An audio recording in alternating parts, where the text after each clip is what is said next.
Ocmaya, the Global Paradigm Expansion Project, example video. So how exactly would this work? If you haven't seen the other videos, I would encourage you to at least look at the initial video to show that Ocmaya just wants to change or expand the way we look at the world by adding contemporary science. And there's an explanation, more or less, why is this so tough to accept. And this video is the longest one, even though the others are not so short, because we're dealing with the complexity of the world here and trying to improve global outcomes. So this is going to be even more detailed, so it takes actually even more time. So the example is taking a global energy inefficiency from an industrial view, applying this approach of Ocmaya. How could it be used by different groups of people, and how these groups of people can benefit while they're creating higher efficiency and thus also helping alleviate some of the problems of the world. Okay. So please, I would therefore want to start with how we perceive the world, right? With quote from Kurt Vonnegut from 1990, at a speech that he made at university. Stated, "We'll go down in history as the first society that wouldn't save itself because it wasn't cost effective." And this tells me a lot. And this tells me, the most important thing that it tells me is that Kurt Vonnegut, just like many, many people around the world, has a misunderstanding of what economics actually is and what costs actually are. So I don't think this is only Kurt Vonnegut who essentially doesn't see all of the costs that we have in the environment, that we have from society, that we have from violence, and all of these very big inefficiencies. Essentially, people only see costs as something that happens in industrial setting.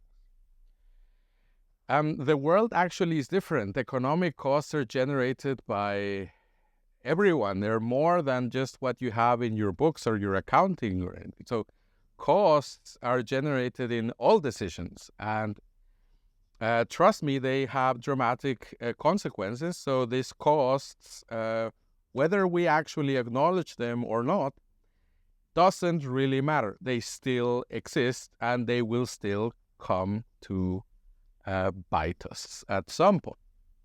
So I thus want to make 2 points. In one, by changing the quote of Vonnegut, it's more accurate in defining our world, and it will go down in history as the first society that wouldn't save itself because we were not willing to spend some hours to understand what actually being cost effective is.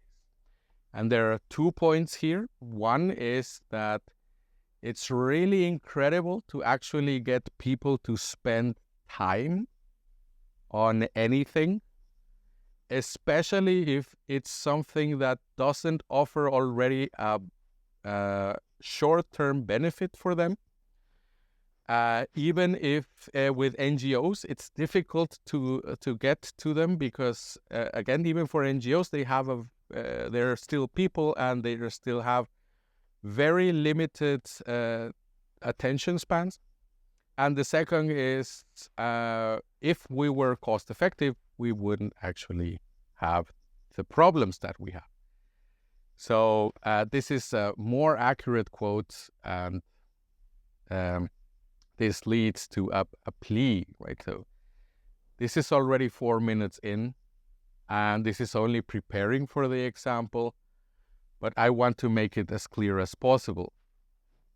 For me, it has been easy to understand our world is vastly inefficient. It's easy for me to, or it was easy to understand that if you really apply the knowledge of economics and if you really apply it to the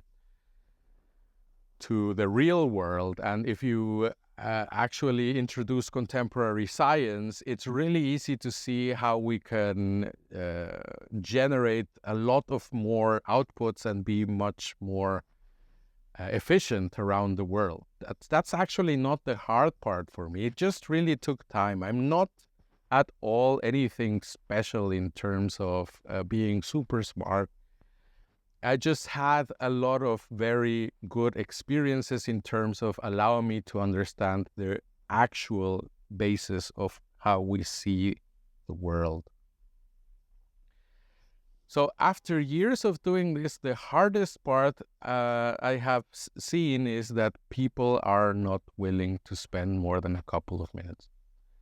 So even if it's the most noble cause, even if it's the biggest and best outcomes that you could ever get, people actually have very, very short attention spans. Specifically, when I try to present such a big project, they tend to tune out and well, the only thing that I can say here is that, as in the video of who this is for, if you really want substantial transformations, and if you absolutely want them, then you have to spend time. It's not magic. We can only solve this with a lot of time. And thus begins the example. Part one, just as a small reminder, right? We all have bases and have some kind of systems of how the world works. And if we really want to change the impacts of this, if we want to substantially transform this, then we must start here. And in this particular case, just like in the Vonnegut example, it means recognizing the real costs in terms of energy. Okay. So what are the costs of energy in industrial production that are somehow creating, not somehow, they're creating dramatic costs for everyone. And but where do these costs come from, right?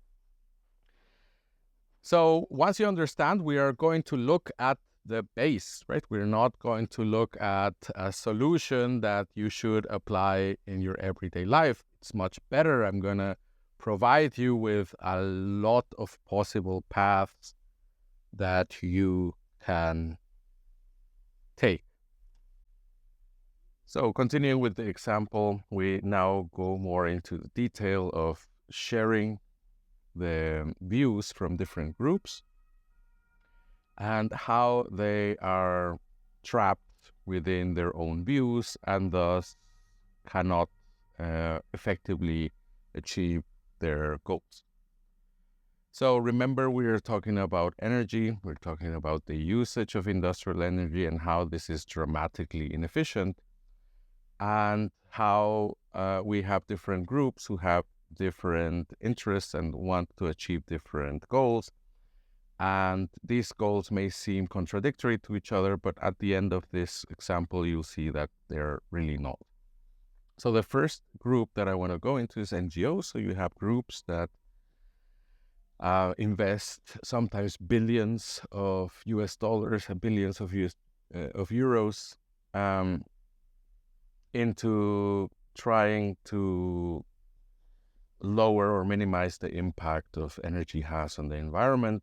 And thus, many of these NGOs want to transition from fossil fuels to regenerative or renewable energies. Society in general, it's not that there's a common interest in society There are different societies, there are different groups in society that have different interests, but the way society views the world does have a very big influence in achieving a transformation or sabotaging it, essentially. And society can influence the industrial view of the world very, very much, specifically through their consumption. So if society stops consuming certain products, then these will essentially need to go out of the market. We have policymakers. So policymakers in this sense are typically national or regional politicians which try to develop some kind of rules and regulations to improve the efficiency in our energy. And again, this doesn't mean that all countries want to do so, or that all groups want to do so, and all regions, but we will assume, or we will focus on those that want to create a higher energy efficiency usage. And in general, companies who are for profit, they typically want to reduce cost. And if you are being energy efficient, this is one very good way to reduce a lot of costs, especially in energy intensive organizations. So we see that these have some kind of complexity with different groups. And the main issue is that they may seem very different, but if we remember the example that we had of how we think and how we make decisions, how we choose our actions, how we choose not to act, we can see that they all have the same base. So NGOs are specialized specifically for that point. There are people in companies who specialize specifically for that point of view, energy decisions and so on. There are people in politics who lobby and specialize on that point. And they essentially want to achieve their own individual positions. This is how we understand the way the world works. You just have to be loud enough so that you are heard of your individual position, and then engage with that loudness in terms of what are your actions and goals. But the problem is that if we look at the impact, so the actual impacts in reality that go beyond the way we actually look at the world, we still have a gigantic cost of what could be between the GDP of Germany in 1 year and twice the GDP of the US in 1 year. So it's not very efficient if we look at the actual impacts of how these groups have tried to make sense of all of these and try to achieve these transformations, which is still ongoing after decades of pulling and tugging. Part 3, using Ocmaya to shed light on the issue so that there is a substantial. So first of all, there needs to be a dramatic change in what we are doing. And also it needs to be as fast as possible. So it can't just essentially keep going in the same way, because we will continue to accrue all of these costs, whether, again, we like it or not, or whether we think our models are obviously the best way to do things, and obviously focusing on problems is how you solve them, and all these self-deceptive arguments. The world and the physics of the greenhouse effect and the air pollution and all of these impacts don't care how we think it impacts. And independent if we believe in the impact or if we want to think that economics can completely be isolated from the environment and from the world, it plays no relevance, no role. We see that there is no separating economics from a deeply eroded environment. All of these generates economic cost, devoid of any moral or ethics, which is important. But even if you take these away, you can see that there is really no argument to continue doing what we're doing simply because it's deeply, dramatically inefficient. So based on the example, how could this work? Well, we have 3 points.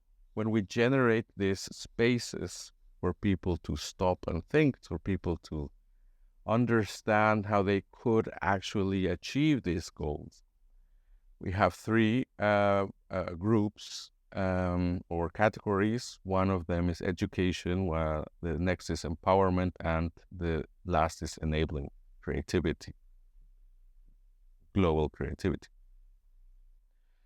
The first one is really simple, and this is how we're going to go through the process of how exactly and in detail would this be able to work, is to first understand and bring forward, make it conscious that we have certain bases of how we think we understand the world, of how we think the world works. And also to be very clear that all of these bases are international.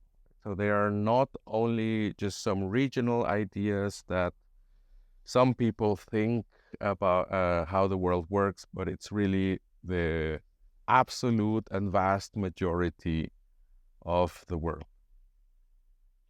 So once people understand this, it's important to empower them by making sure that they understand the limits of the current paradigm. To understand how the paradigm then leads to some kind of decisions, and then how these decisions effectively lead to very, very high inefficiency.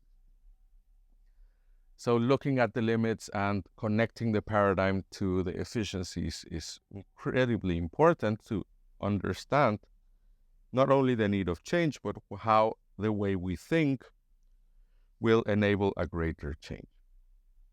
And finally, not a solution, not presenting solutions, because this essentially kills the innovation and creativity that people can have.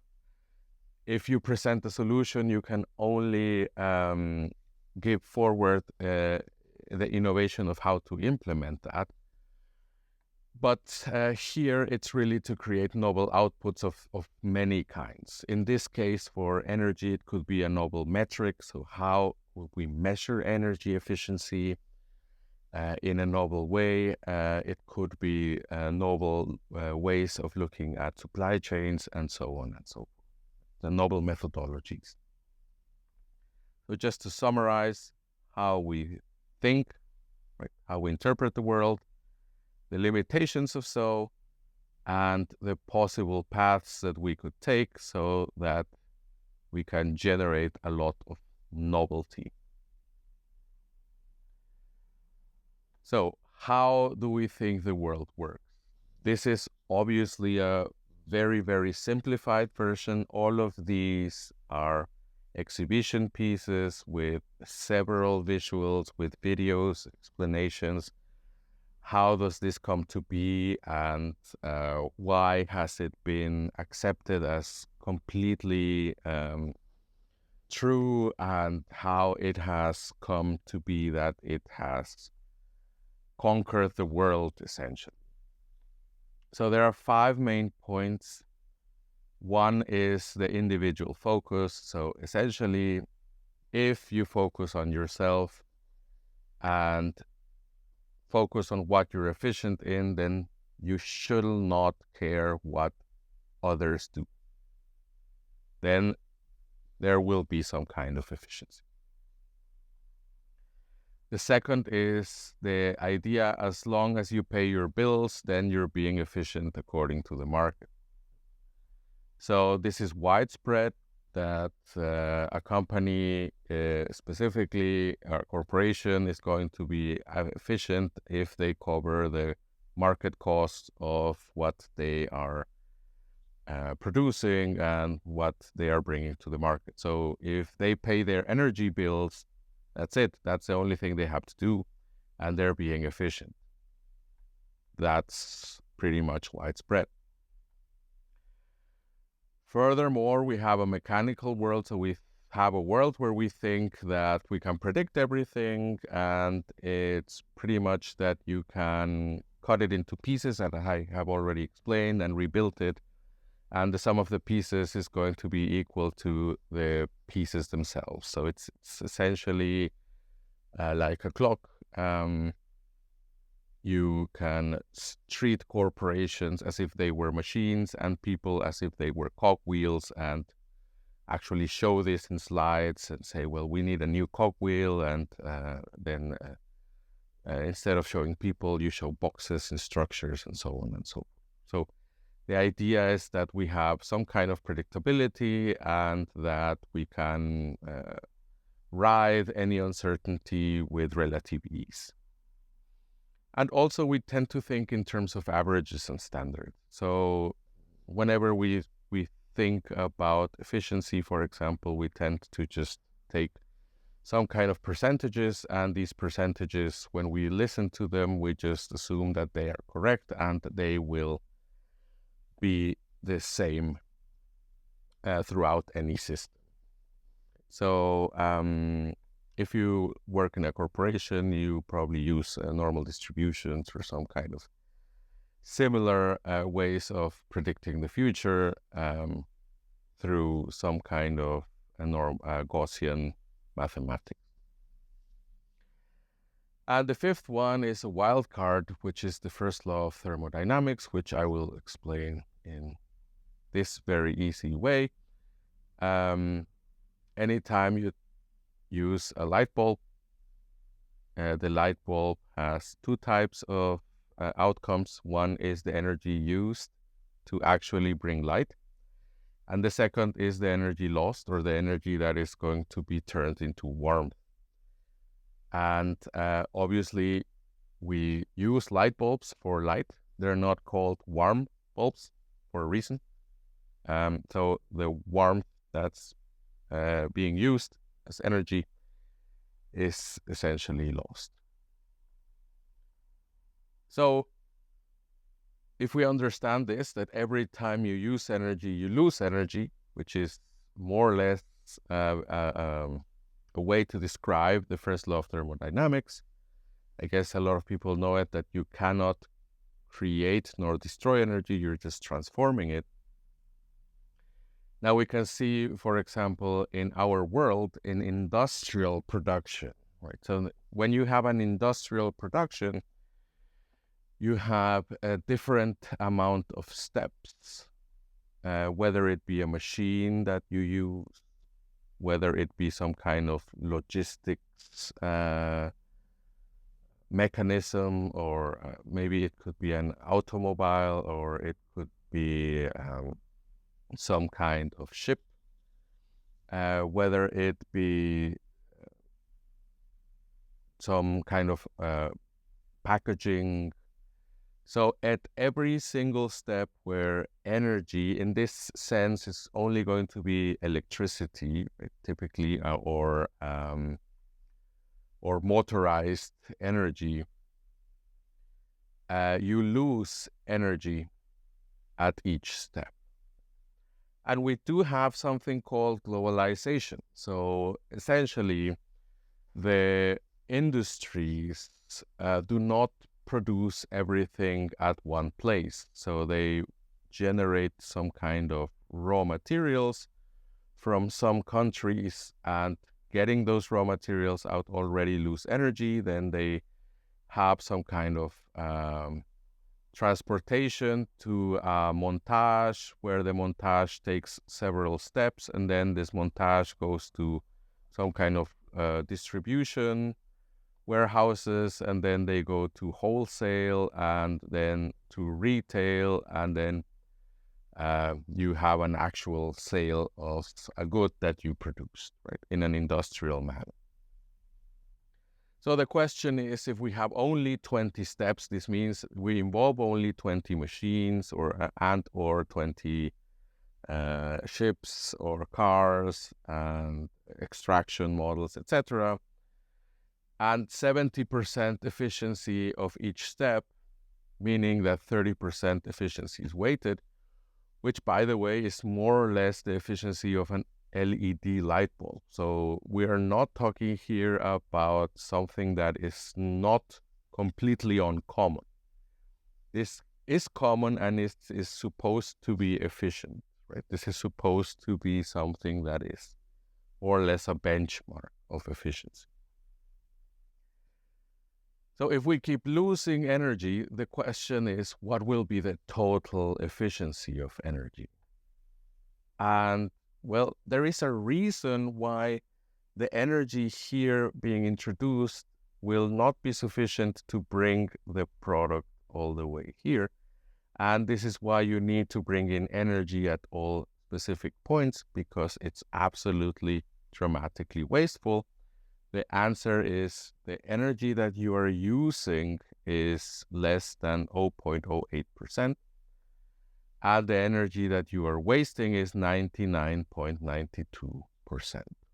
Assuming that all of these have more or less the efficiency of an LED light bulb, which usually they do not. If you just, for example, coal, the energy is way, way lower than 70%. And that would bring this to even much dramatically lower efficiencies. Now, I have encountered a lot of apathy, because obviously this doesn't show up in any of our bills, like in the energy bills or in the goods that we consume. But that doesn't mean that the costs don't exist. So we're essentially just ignoring the costs, and then now we are seeing that they are actually trillions and trillions of dollars that we and future generations need to pay in one way or another. Right? We can pay it, for example, this may bring forth less production in the future, right? Less possibilities of some kind of sustainability. So, to understand this, imagine you need to deliver 100 packages, right, from this point to this point. And you have this efficiency for every step, that you have some kind of packages that you lose. If you only have one step, and this is the point of thinking in averages and standards, that we think, oh yeah, well, this is easy. Certainly you will need a certain number of boxes. If you keep losing boxes, then this number is going to be easy to calculate, and it's not difficult, but it's not something that we think fast and get the answer of. So if we only have one step and we lose 100 packages, if we want 100 packages being distributed here, and we lose 30%, then we need 143 packages so that 100 actually make it here. So 43 packages are going to be lost or damaged. And this is the math that shows you that we need 143 packages to get packages here. Now, I don't know about your parcel service, but any parcel service that would lose 43 packages to deliver 100 packages will go out of the market. This is simply absolutely not efficient. But what if we must deliver 100 packages with the same example that we have 20 steps and we lose 30% of the packages? So from from the base to home, how many packages will we need? And the answer is less obvious, but it's going to be 126,590 packages. So this is the biblical inefficiency that we have right now with industrial production in these very large supply chains. Because, again, there is this law of nature that when you use energy, you lose energy. And obviously, the answer, the solution that we have is just keep inputting energy and as much as possible, as much as needed in all of the steps, so that this is the dramatic inefficiency. And this has a much better explanation of the dramatic costs that we have accrued across time. And also, this brings a much more realistic view of not only just trying to change the types of energy, but actually understanding and having eyes, right, knowing what is the actual efficiency of energy that we have, which is completely unknown. So the idea of understanding the limits of what we have should be very clear. So either physics does not apply to economics, and this is devoid of what we see in the world, or what is actually true is the industrial energy use that we have in a globalized world is absurdly and dramatically inefficient. So this has to be something that people understand. It's not just only about the type of energy, but what you do with it. And I think this is not difficult to grasp. So the empowerment for all four groups is that we have a very dangerous view of the world, because the solutions that we are trying to achieve do not actually address the biggest problem. And the biggest problem is that we are wasting energy left and right throughout the entire world. And again, I will repeat it because it's absolutely important. It's these people and in general societies and the different groups, they're dangerously unaware and also dramatically apathic because of the dramatic inefficiency that for most people don't tell us anything. And for most people, it's difficult to grasp what a cost of 4 trillion, let alone 38 trillion US dollars per year means. And this is absolutely a very good starting point to acknowledge that we have this, to deal with this first, understand better where the problem lies and what we can do about it to have dramatic impacts than just taking our individual views and see who screams or the loudest, or who can persuade society for one way or another through higher investment. That is just simply non-rational. So there are three main issues that we understand from this very, very simple idea by applying a holistic view. When we challenge, well, what if we want to measure the industrial efficiency from extraction to consumption? And we don't even have here any type of efficiency of getting rid of or waste materials and so on, which obviously still needs to be addressed. Right? But here only looking at energy from extraction to consumption and how these supply chains have to adhere to the law of thermodynamics, then we can see that whether that either every one of us actually has some kind of efficiency, or we will always have a very, very deep inefficiency. So with a very, very simple example of packages, if you have 4 different people delivering packages from A to B, and in between you have this reliable people that actually provide packages to the next point, and you have this one really, really, really deeply inefficient person who loses 90 packages, then the entire system will be inefficient. So this is a bad news because it the other way around doesn't work. So if these were very deeply inefficient and you're the only person who were efficient and who was trying to change the world, then this will be even worse. So it's not true that it's only change starts with ourselves. Yes, it's true, but it's not going to be sufficient to achieve change only by looking at ourselves. We have to understand global issues as problems where we need, as problems where we need global holistic solutions.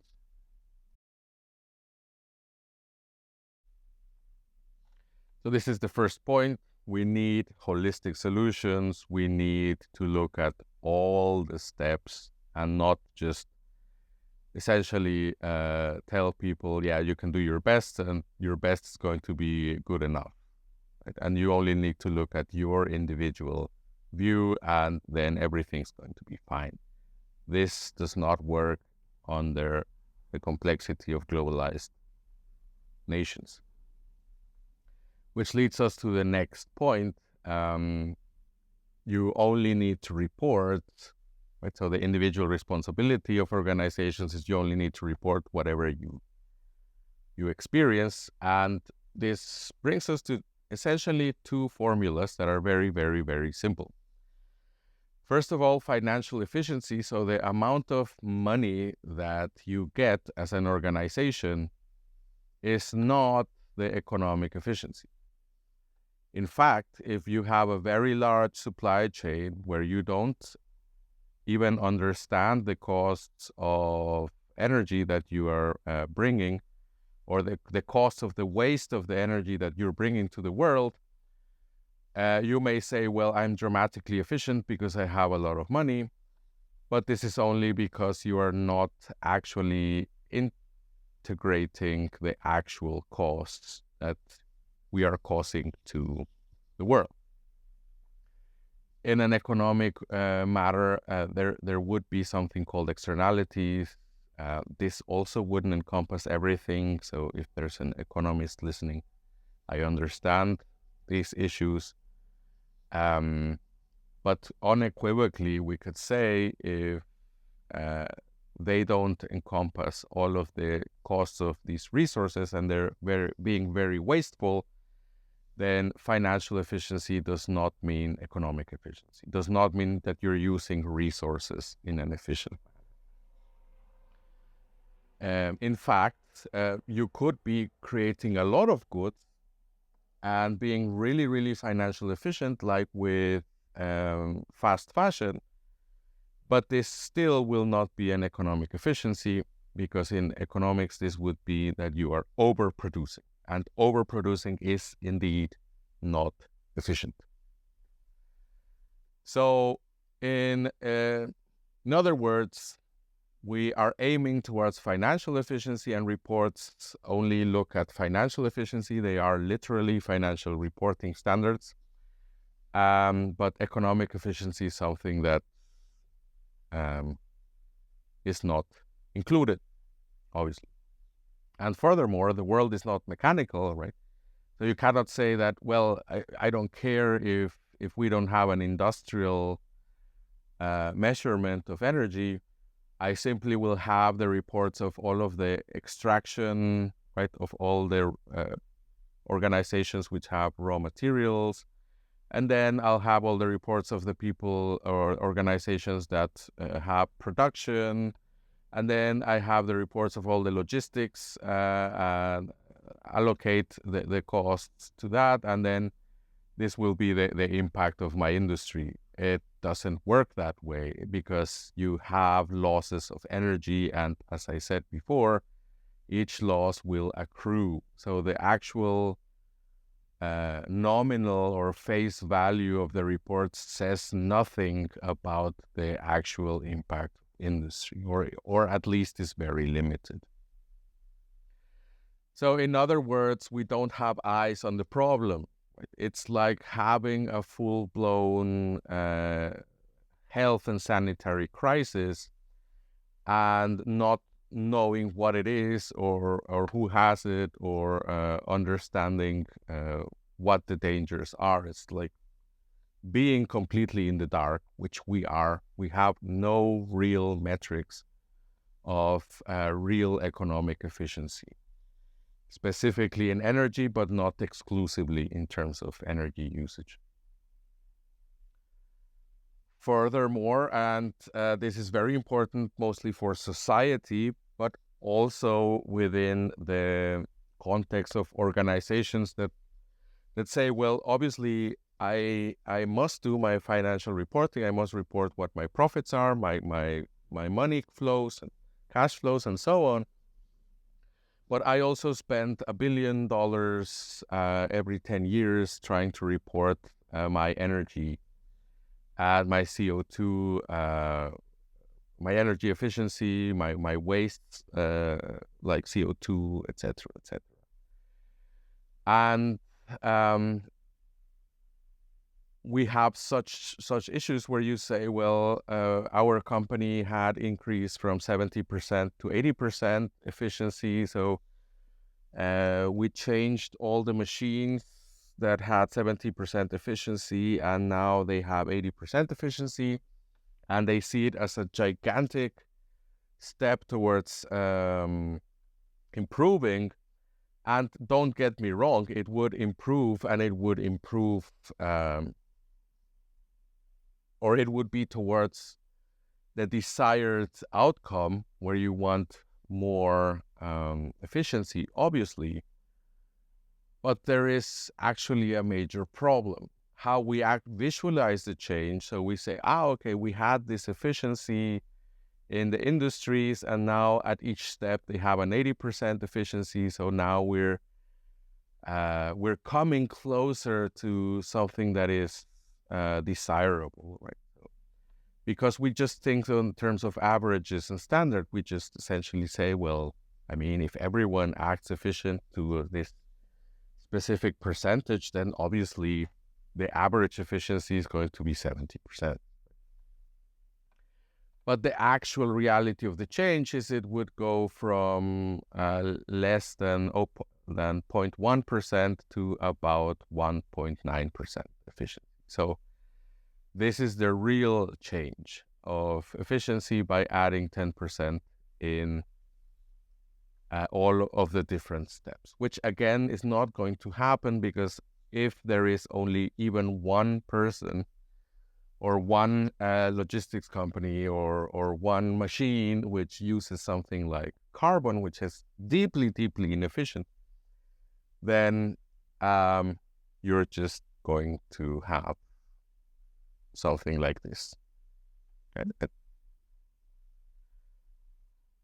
So the main outcome or the main lesson that every one of the groups can benefit from, if they are willing to achieve the goals that they state, is that yes, it makes sense to increase individual energy efficiency, right? Obviously, I'm not stating that just because this other person is being really inefficient, then let us all be inefficient. That will worsen the costs dramatically. So obviously, yes, we want to have an increase in individual efficiency at all steps. We must, However, also understand that we must increase the collective efficiency by lowering the number of steps. So essentially shortening supply chain. And this is something that is already occurring because it does have many economic advantages. It's not only the energy. But this could have been done decades ago, right? And also, even if you have lower or shorter steps, it doesn't mean that you will shorten your steps within your organization. So you will maybe still use 20 machines or so. So it's very important that we have this idea to understand that we need to shorten the steps, and also don't go into the extreme to say, well, globalization has failed and everything is everything that we have as problems is because of globalization. This is why Ocmaya wants to have broaden the views of people, because decreasing globalization dramatically and going into isolationism would actually be very bad also in terms not only for efficiency of economics, but in terms of political stability. But let us keep with the energy and see, well, then, what could we do then? So enabling global creativity. So now we understand the status quo. We understand that financial reports should be individual. We think of the world as very mechanical in terms of averages and so on. We understand that this is not very accurate. This doesn't show us the dramatic and, again, biblical inefficiency of energy across the world, and the some part of the source of trillions of dollars of costs per year that will render the ability to generate economic benefits in the future to be more difficult, right, at best. So now we go into enabling. So what can you do? So NGOs can not only try to specialize on a specific transformation, but they can raise awareness towards having more synchronization, having less waste, and shortening supply chains, which some NGOs already try to do in terms of, for example, local farming or so. Right? I'm not saying this does not completely exist. I'm saying that many NGOs are still focused on one topic instead of trying to be collectively better. Policymakers, they can introduce novel metrics. So they can say, well, not only like the European Union to have some kind of, I would say, half-assed supply chain reporting, but actually go into novel metrics, developing very faithful representations of the actual energy usage. And this, for most, at least, should be done for energy consuming industries. And this obviously should go beyond financial measures. So it should stay within economic usage of resources, which obviously energy is one of the most important factors of production. The public in general must understand that financial efficiency is not economic efficiency. They must understand that producing indiscriminately does not mean more economic efficiency. They must understand that they actually have a lot of power in terms of the decisions that they yield based on what they consume. And if they would change lifestyles, change consumptions, this can generate and improve their ability to create economic benefits in the future dramatically, especially for those of us that have children, for example, that will want to create, or that they want the children to have opportunities to engage in increasing their economic benefits also. And corporations and companies, well, it's just simple. They can, like I said, have a more efficient, a more lean way of doing business in their supply chains, also in terms of energy. And they could save billions and billions and billions of dollars also in their financial reporting, as well as having an appeal to those in the public in general who want some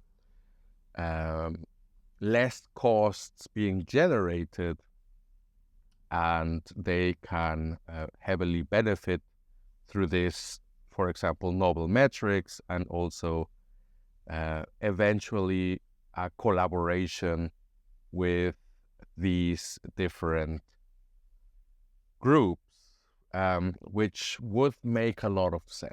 Right? And we don't see a lot in our world. So more holistic view, where you have a participation of many of the groups that essentially more or less want the same thing, but they don't know how to express it, or they maybe even don't know that they want the same thing. Creating such spaces, like with Ocmaya, to be able to collaborate then is essential. So summarizing, recognizing the real costs provides much better decisions for all, so much better action and much better understanding of the costs of our inactions for everyone. Keeping our mindset about what we perceive costs are will perpetuate the inefficiencies with dramatic economic consequences. So just as a very brief summary, if these companies could actually achieve that, there would be a much better awareness of energy usage and waste in industry. This is something that's absolutely important, because if we continue thinking that efficiency just means producing indiscriminately and paying for the prices that we have, and not considering the future economic benefits that we are losing, the future possibilities of decisions, then this will be very difficult that we have any actual impact. Second is to vastly increase energy efficiency. So once we are aware of this, to enable novelty to actually improve that for the benefit of all. Even for-profit corporations could save billions and billions and billions of dollars. So it's not the case that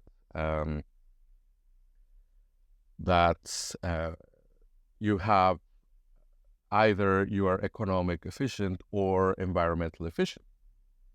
It's actually not the case with our current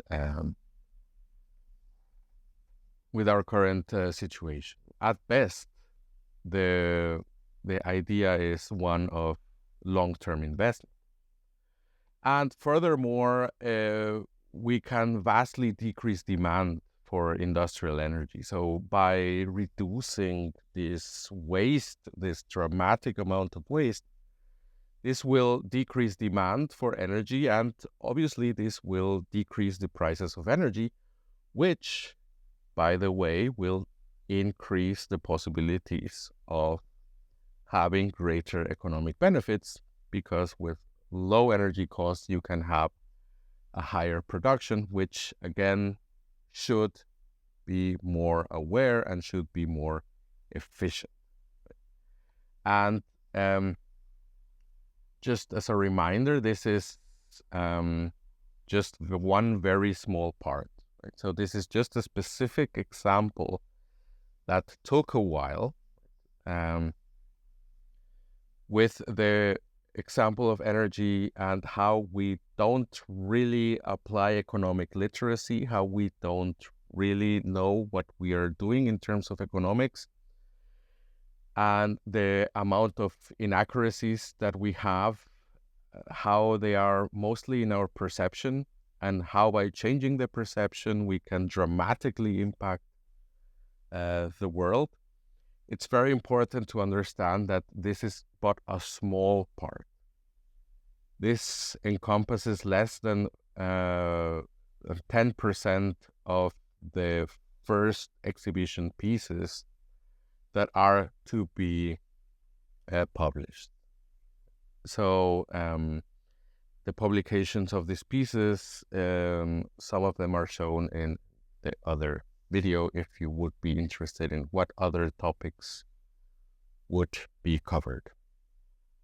So please, if you found this helpful, you can start by supporting the project by telling other people about it, by telling your friends and family how dramatically inefficient our world is in terms of energy. And obviously, if you want to support by